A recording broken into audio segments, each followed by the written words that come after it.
marinig, di ba, ninyong lahat, kung ano yung ginawa nila, kung bakit natin sila celebrate today for their success, and maybe, may mga similar kayong situations na might be applicable to your story, pero na-encounter din nila. Kaya, di ba, nakita nyo, kakaiba yung panel natin kasi iba-iba yung kanilang background. So, I would like to start this with introducing them more in-depthly. So, ito yung una kong i-introduce kasi bigla nung dumating ako dito sa Amare, nakasama ko na rin itong tao na to. And I have seen the growth of this person. He is just a millennial, di ba? Pag sinasabi natin, millennial lang yan, di ba? But this person kasi has really shown yung tenacity, the resilience, and yung definition ng hard work sa isang batang katulad niya ay makikita mo talaga.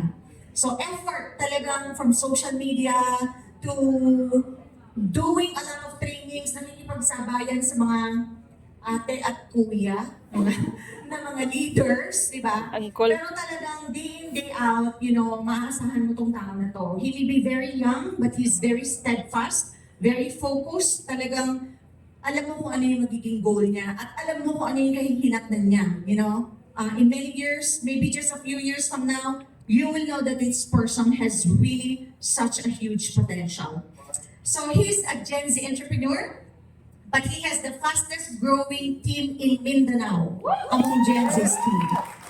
We're not just looking at his team in Mindanao, but his team is also expanding in South Luzon. So, ladies and gentlemen, please welcome our influencer,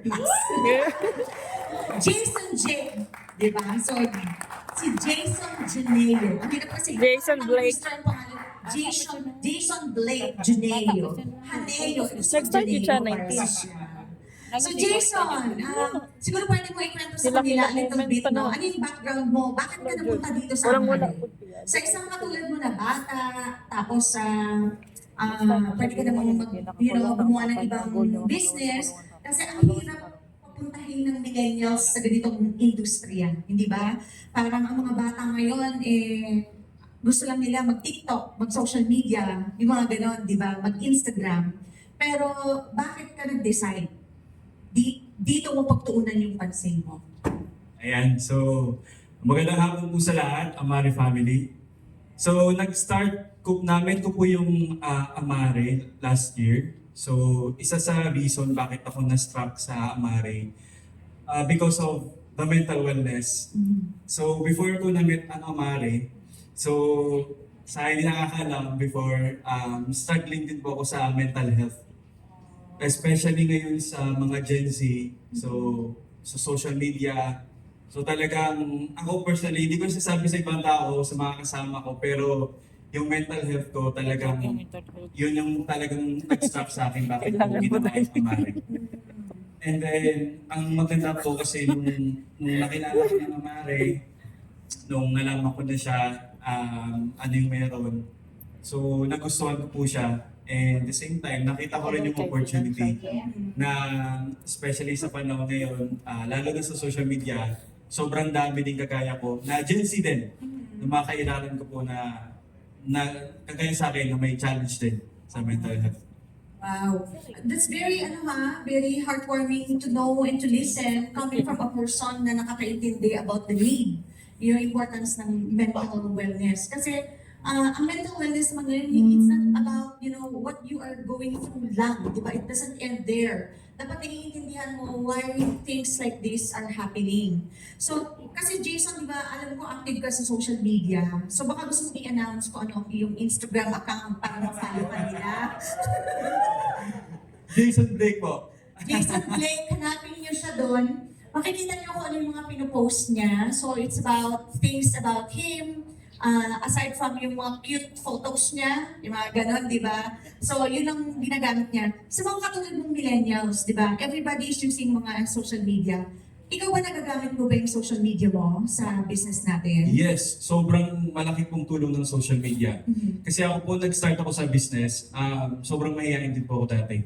So, never po ako nagtrabaho, never din po ako nag-business. Mm-mm. Pagdating naman sa social media, talagang ang dami ko din na struggle na-embrace kasi kagaya sa akin before, hindi talaga ako lumalabas sa social media. Hindi ako nakikipag-usap, nakikipag-video call. So, because of social media, nakakatawa din kasi sobrang laki siya na itulong sa akin. Kasi dito nag-start na mag-grow.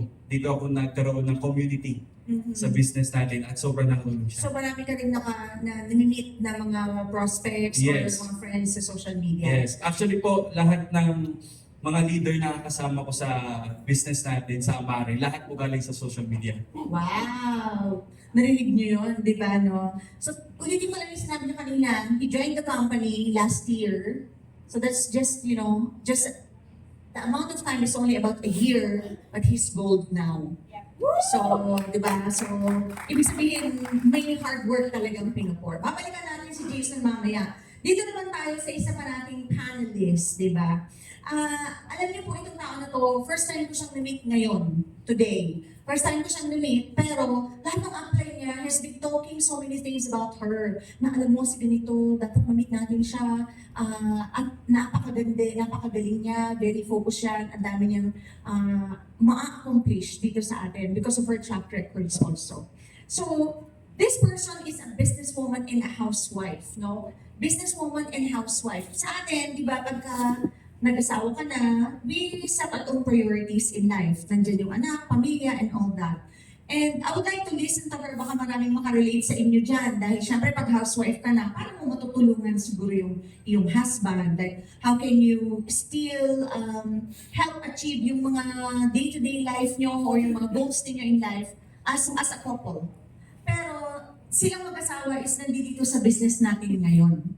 They're working together, they're really very focused and steadfast, and we see yung talagang potential ng mag-asawa na to kasi talagang nakikita mo yung hard work na ibinubuhos nila dito. So it's my honor to my first time meeting si Lindy Katipay, because have been very excited to meet you in person and to know you as well. So pwede mo ba kaming bigyan ng background, Lindy, para makarelate naman yung ating mga power women dito sa house na as a mother, as a wife, di ba? Ano yung reason bakit hindi ka nag-stop, no? That pwede ka namang stay ka lang sa bahay, di ba? Like, set your priorities within the confinements of your family, ganun, of your household. Pero what motivates you? Bakit ginagawa mo yung negosyo na to ngayon?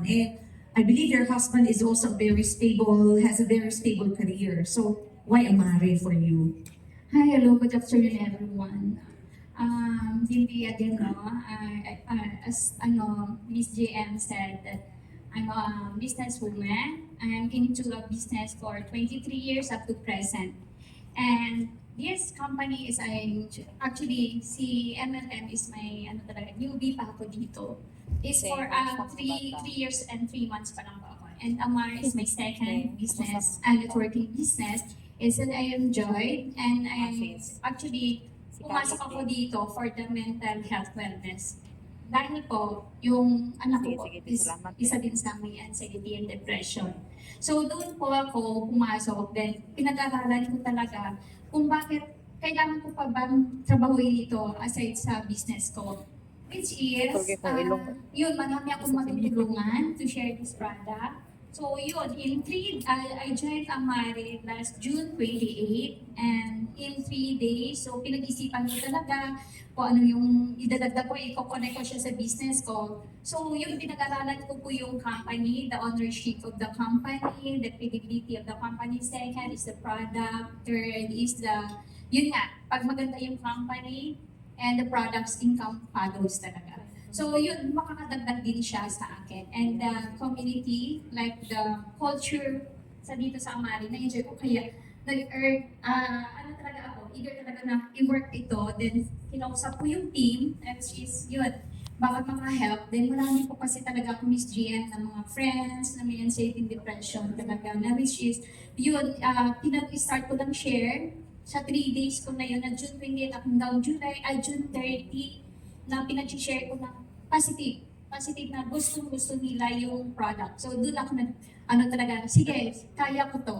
So ibibig ko yung silver in 3 days. So, nagawa ko siya. Then, yun. Deserve ng palakpak yun, ha? 3 days. Silver in 3 days. Pero ang gusto ko i-capture dun sa sinabi ni Lindy, yung the fact that more than the business, yung part na marami kang natutulungan. Because let's admit it, no, sa panahon ngayon, ang daming tao na you may see them laughing, masaya sa labas, di ba? Pero pagdating sa loob, nagdudugo pala yung mga puso niyan at punong-puno pala ng anxiety sa buhay nila. So, ang ganda nung advocacy, di ba? You coupled your business with advocacy because the objective is gusto mong matulungan hindi lang yung anak mo. Yes po. Yeah. So ngayon, marami naman nang gumagamit ng product sa ano mo. Yes po, yun talagang focus ko dun sa Menta. Then, side yung Triangle of Health, so sinishare ko din yun sa mga, yun, may mga problem din na sickness, mga sickly na mga kilala ko. Pero mostly talaga na-encounter ko ngayon na yung mental health. So, positive ako talaga na makaka-help talaga ito siya. So, yun, go lang tayo. That's Share. nice. Keep on sharing talaga. Kahit nakikita yung team ko, always kami nag-share. Kahit ano, kahit nasa bahay lang po ako, ang ginagawa ko, naka-online ako. Sinishare ko dun mga tao. Even ganito, gusto ko lang maka-help kasi, yun yan, ako